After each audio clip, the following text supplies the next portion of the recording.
Hi, Mikey. Hi. That's what we're talking about, right? Oh, crowds. Yeah. Just being in crowds. I'm a very Reserved. reserved person. Yeah. I don't like crowds. I don't like being in crowds. I don't really even care for parties. Yeah. If I could be home, Yeah. I'm good. Once I'm done playing, I don't really want to be there anymore. Mm-hmm. But you know, what's your take? What's your take, man? Yeah, I feel the same because, I mean, I don't have that type of personality where I like to party a lot. Yeah. Be in crowds.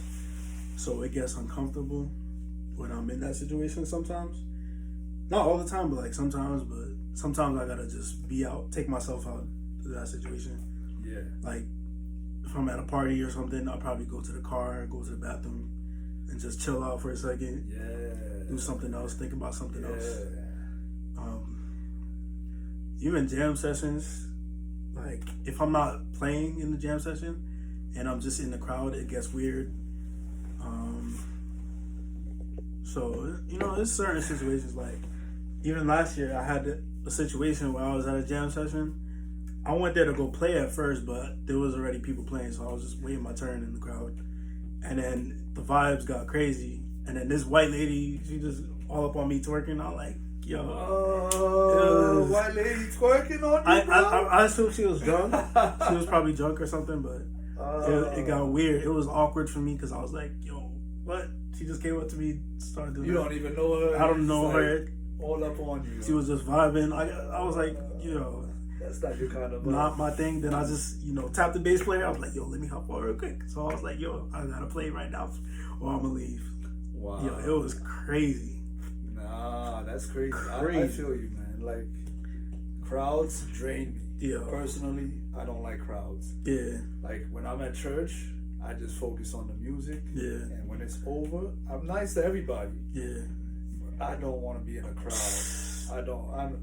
I like intimate, small settings. Yeah. It drains me. Like you said, like I'd be going in the bathroom. Yeah. Just to kind of take some deep breaths and just relax and just be like, all right. Like I had to come up with a routine on how I'm going to center myself in a crowd. Yeah. Because like you come home from playing somewhere, wherever it is, it could be a bar, a lounge, or whatever event you played at. Yeah. Or weddings, everybody's energy is bouncing everywhere. Yeah. And like if you don't center yourself and know like, okay, I'm not gonna get lost in everybody's energy because everybody's energy is not positive. Yeah. And you can't think about what everybody else is thinking. And it may sound selfish, but you gotta be like, yo, okay, I'm here. Y'all, you guys are. Yeah. Y'all going left.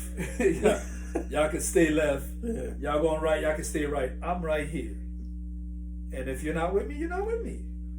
If I have to go home or go sit in the car or go to the bathroom just to take a second to just get myself. I used to do it at work. Yeah. Like when people talking too much and there's too much drama, like I just go in the bathroom, take some deep breaths. Mm-hmm. You know what I'm saying? You turn on the water. You turn on the water. You know what I mean? Like you talk to yourself because people think it's weird. It's not weird. You gotta talk to yourself. Yeah. If you feel like you're getting lost in the fray, you gotta be like, hey. Yeah. I'm back over here. Yeah. I'm back over here because you gotta get back up there and play. Yeah. And if you're not focused, you can't play well when you feel uneasy. Yeah.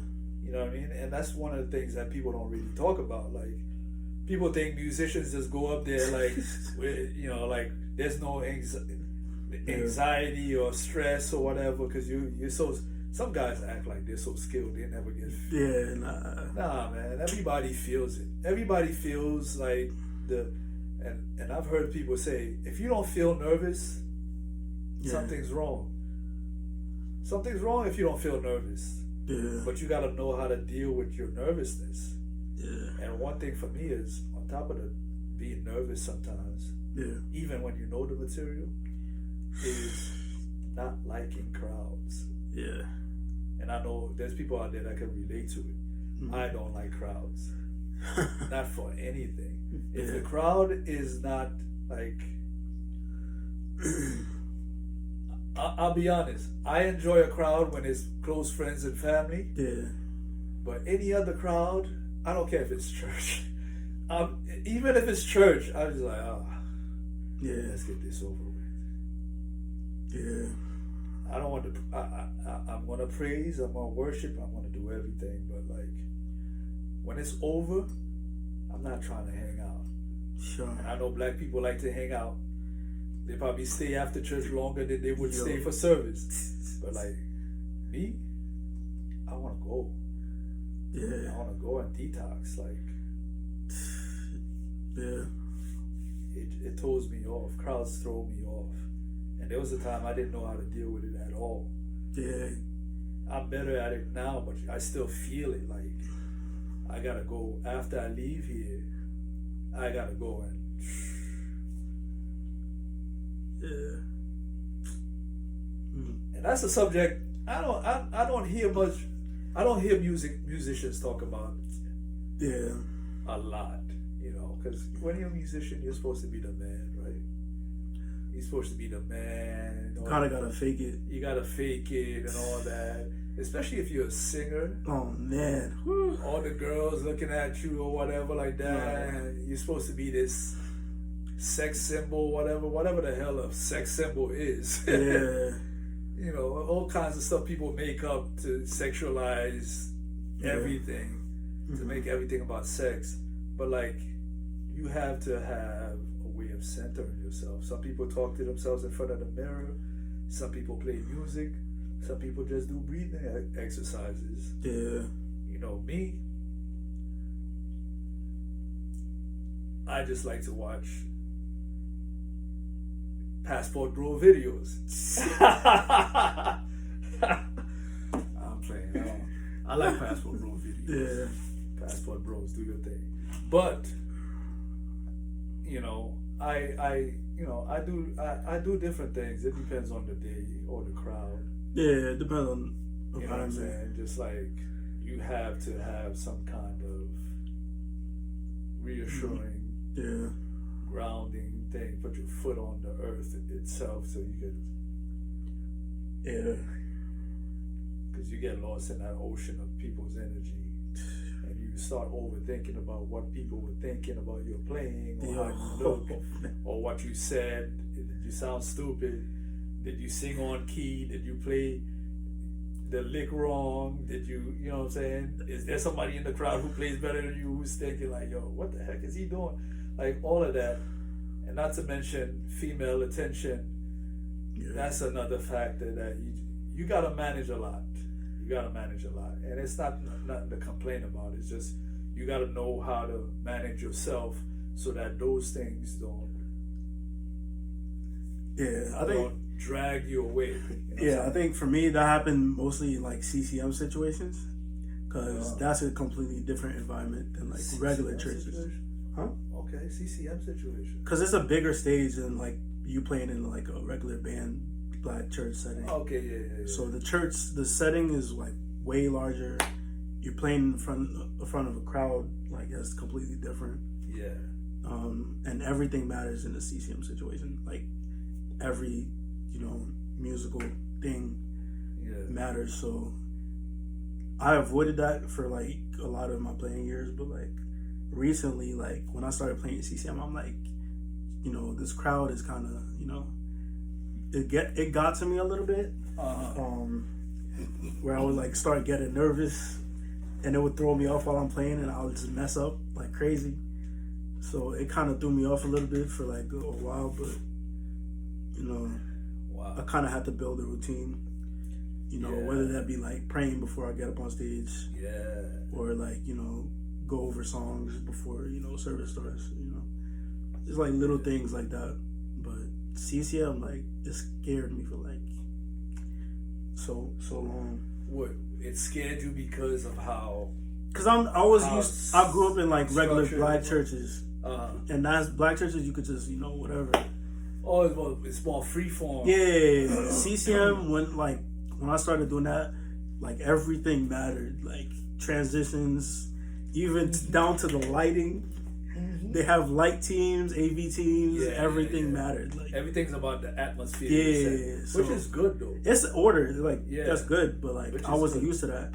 So when I got in that situation, it made me kind of nervous. Yeah, I can see that. Yeah, so I had to I was overthinking everything. I was like, yo, maybe and it ruined my playing for a lot of times. It ruined your play? Not ruined, but the nervous. It affected my. I get it. Being nervous, kind of I started shaking while I'm playing. It's crazy. Yeah, there were times on my end, I would completely miss the hits. Yeah, because I'm I practice this and I know it, but you're so nervous. Exactly. You're and then when it comes, you fumble the whole thing, and it's and it's only because you weren't confident.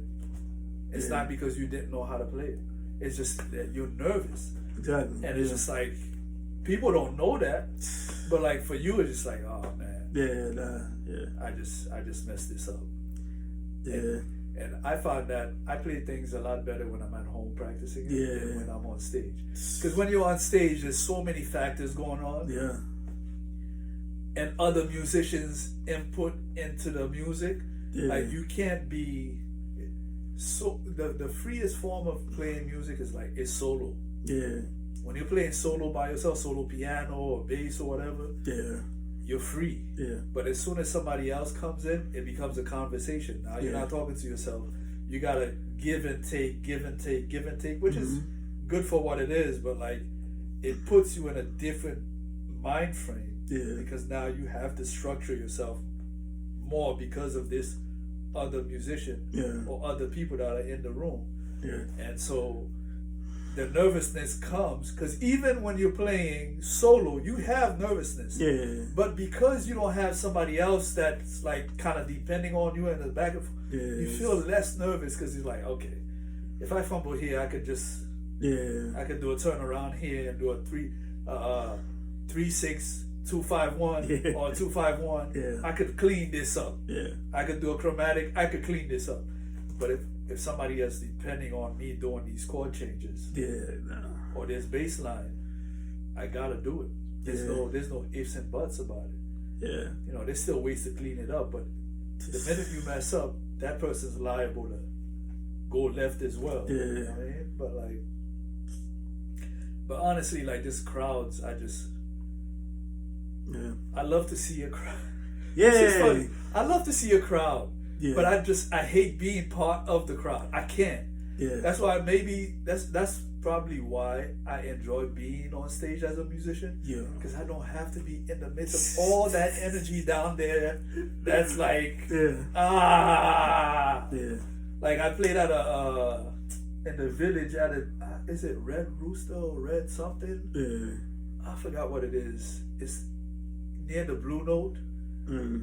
And I'm playing with this band, and we're playing all this top 40 stuff. I don't know anybody in the band. I just got hired for that night.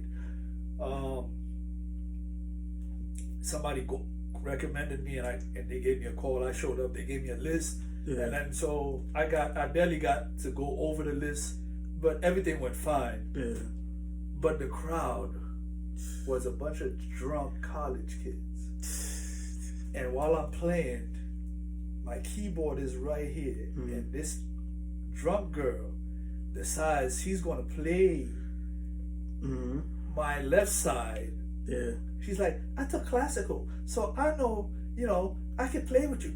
I'm like, please don't. But she's not cognizant, cause she's drunk. So the bass player is looking at me the rest of the band is looking at me yo, tell her to get off. I'm like, yo, there's no telling her to get off. She's drunk, and her friends next to her are drunk, and she's and I'm trying to move her hand over. I can't move the keyboard anymore. And just I had to kind of let her simmer down, or let the song finish, or I had to put my hand there and play bass while the bass player is playing bass to avoid her doing all this. Yeah. You know what I'm saying? And like you feel this energy of Mm-hmm. there's an energy. There's like, okay, when you're at church, is one energy, right? Yeah. There's one energy where it's like people are worshiping God, and it's like this whole positive, you know, uplifting thing. Although there's some fakers that get on your nerve too.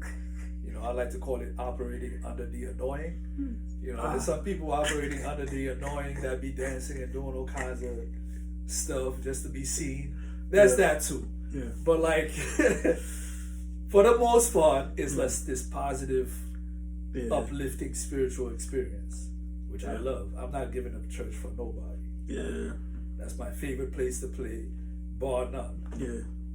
Then you got the lounge, then you got the bars, then you got the whatever you call it, Yeah. weddings or whatever, which is all of them have their own feel. Yeah. And if you're not used to one of them, when you get thrown in there, if you're a person like me who gets drained by crowds, when I'm on stage and that girl was doing that, I managed it very well. I was like, oh, that's beautiful. You know how to play. So what I did was I took her hand and I said, all right, you see I'm playing this line, play this line here for me. So I had her playing the bass line before she was just making me sound like I was like some amateur. Yeah. So because she took classical, she was like playing the line with me. So that kind of saved me. I managed that. Yeah. But after that day, after that night, when I was driving home, I spoke to the bass player, my boy, Junior Cruz from the Bronx, Spanish dude, Dominican, mad chill dude, mad chill. Shout out June. Got in the car. I had to detox, bro, because a bunch of drunk college kids from NYU. Oh man. In your face, and you know, like those places by the village, those lounges and bars, you're almost in the crowd, right? The stage is here, the crowd is right here. Because if I'm on stage and some girl could just put her hand on my keys and play, it just tells you how close these people are to you. I had to do some extra detox because I can't take loud people. I can't take boisterous people. I can't take crowds. But I have to. So I learned how to manage it while I'm there. When I leave though, I gotta put something on. I gotta pray. I gotta hum. I gotta scream. I gotta, I gotta do something to just like, okay, I'm back. I could function again. You know what I mean? I have to, because if I don't, then like the next time I gotta play, I'm not gonna sound good. If I didn't learn how to manage it, especially when you gotta do difficult movements on a piece of music. No, like somebody was singing "I Will Survive," and you gotta play that not synth, the string line.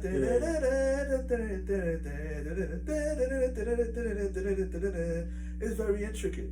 It's not that difficult. It sounds more difficult than it is. But when it's time to play it, you have to be confident when that comes in, because it's an integral part of the song. If that line is not played when you play that song, it's like, what song did you play? You were like, yo, what song did y'all play? Nah, I didn't play I Will Survive. I didn't hear that. You didn't do that. Like, but musicians, we face a lot of things that we don't really get to talk about, except with each other. But like sometimes even with each other, we just take it and just keep moving. It's like what guys usually do. Not that all musicians are guys, but most musicians are guys. Okay, ladies. Oh my God. So let's not start this feminist stuff. All right, most musicians are guys, and guys are used to just taking a punch and keep moving. Because the world doesn't wait for you. You gotta take it, keep moving, deal with it. Get therapy if you got to, but Yeah. You gotta keep moving. You can't lay down and die. That life don't work that way. You know what I mean? Like one of my boys who juggles a lot, I said to him, yo, you're juggling a lot, and I understand. If you're juggling ceramic plates, right? Yeah. You might think if one of them falls, it's okay. You're still juggling the rest.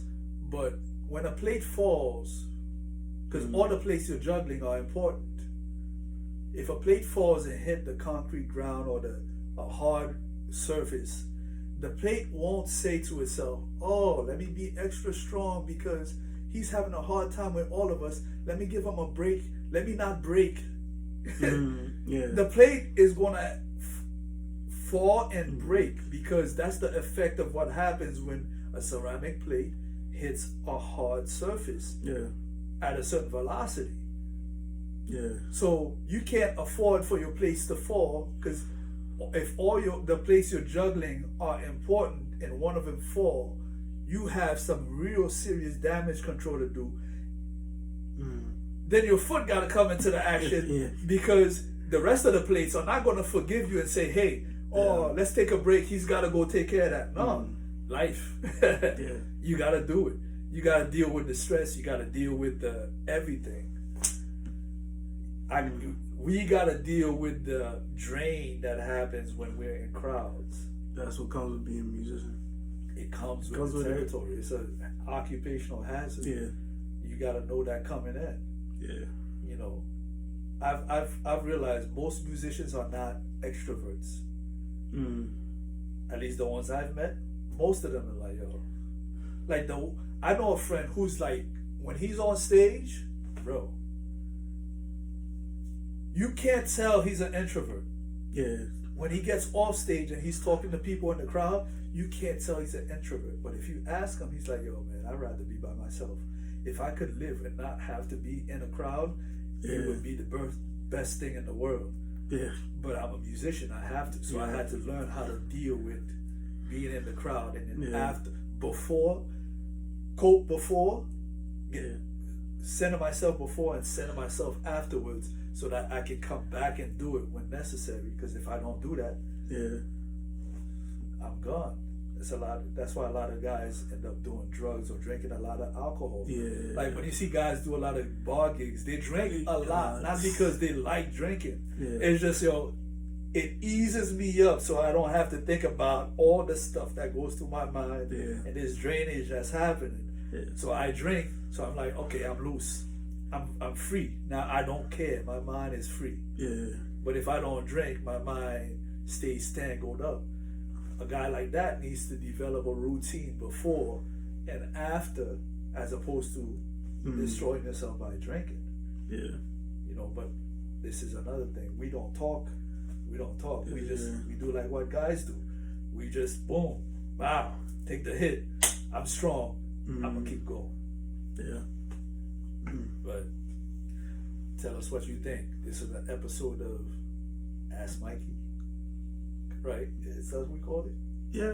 I mean, this is more conversational. This is conversational. Yeah. See, there's another thing. I hate being on camera. I don't like to be seen. That's why most of the time I'm behind the camera. I don't like people's attention. I don't like attention at all. Like if I could just do what I do and not be in a crowd and not have people staring at me, oh my God, I'm living.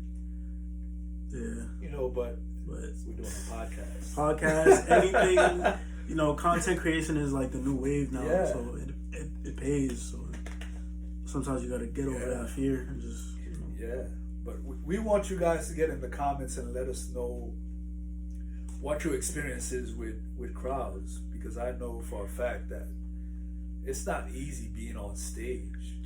No matter how great a musician you are, being on stage is nerve-wracking. Before and after. You know, because like you are the biggest judge of yourself. And you're already judging yourself harshly. And then you're thinking about what other people are saying about you, and then you're dealing with the energy of people coming up to you, random people you don't even know with different types of vibes and you know, all kinds of stuff, offering you this, doing this, talking to you about stuff that you're like, yo, what are you talking about? Like, Yeah. not from the nonsense to the over talkers who drain you because they're in your face talking too long. And then there's the cool people that you just like vibe with. Yeah. But even that takes out of you to do. You know, like, so let us know, guys. Let us know, ladies. You know, let us know what's your experience. Do you get drained, or is that something that you don't even think about? It's just you're very comfortable in it.